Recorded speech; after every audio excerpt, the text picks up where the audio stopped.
Hi, this is Matt from tracymatt.co.uk, and today I have the Gigabyte GSmart MS800. This you could possibly consider to be the bigger brother of the MW700 that we reviewed a few weeks ago, but I'll talk about that a little bit more later. The device is right on top, as is pretty much standard with these product boxes these days. It's a pocket PC style device, as you can see, but I'll talk about that a little more in a moment. Underneath the foam we have an inner box, which we'll just try and remove. It's a tight fit. Okay. Inside here we have all the accessories, starting with the car charger, which is mini USB. We have a standard mains charger, again mini USB with a number of different plugs on there for different regions. Getting started CD with ActiveSync 4.5. Pack of cables, just open now. First of all, we have the back cover,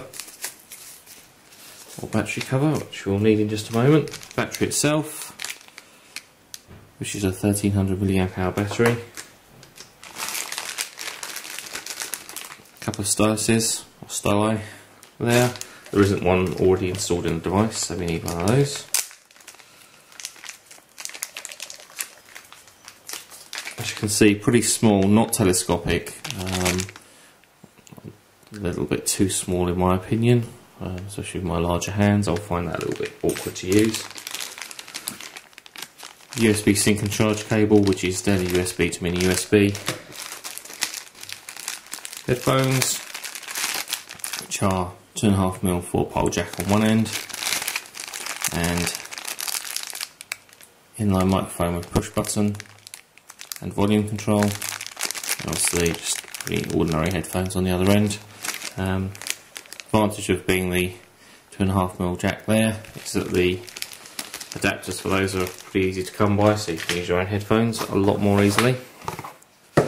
And finally we have a quick guide to the device, and then the actual manual itself. Pretty lightweight, and it isn't in colour. There we go. So take a look at the device itself. If I just peel off the screen protector there. There we go. As I said before, very similar to the MW700. This is the 3G version though, so there is a forward-facing VGA camera, 2.8-inch QVGA, that's a 240/320 display. Under that we have a pair of soft keys, Z&M red and green phone keys, Windows key, and a sat-nav key. This has got a built-in Surfstar 3 20-channel GPS, exactly the same as the MW700. Have a D-pad here with a push button in the centre. It does look like it should actually rotate, it does look like a jog style there, but it doesn't unfortunately, it's just up, down, left, right.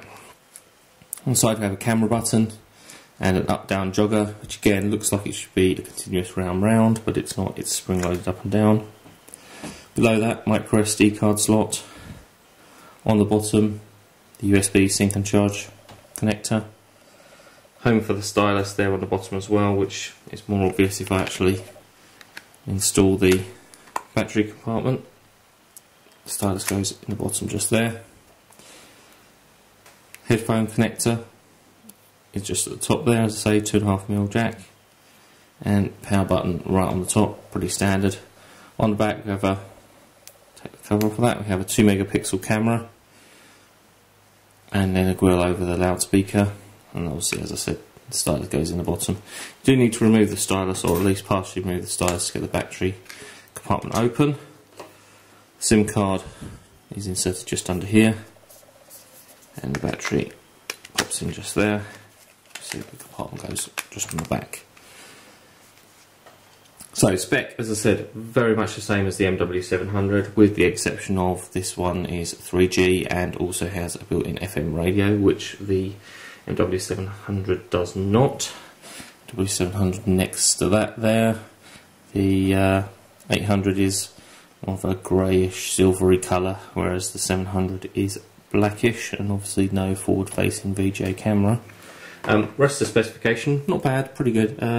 It's a 520 MHz processor, 256 meg of ROM, sadly only 64 meg of RAM, which I think is too little, especially if you're going to be running sat-nav applications on here such as TomTom, which, let's face it, this device is designed for with its built-in GPS.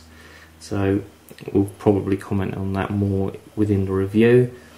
It is quad band, supports GPRS, Edge, UMTS or 3G and HSDPA.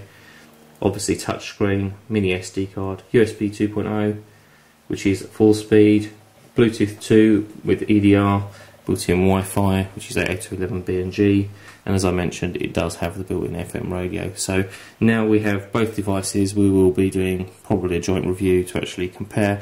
Let's face it, they're pretty much the same device with the exception of the 3G, and we'll have the review online pretty soon.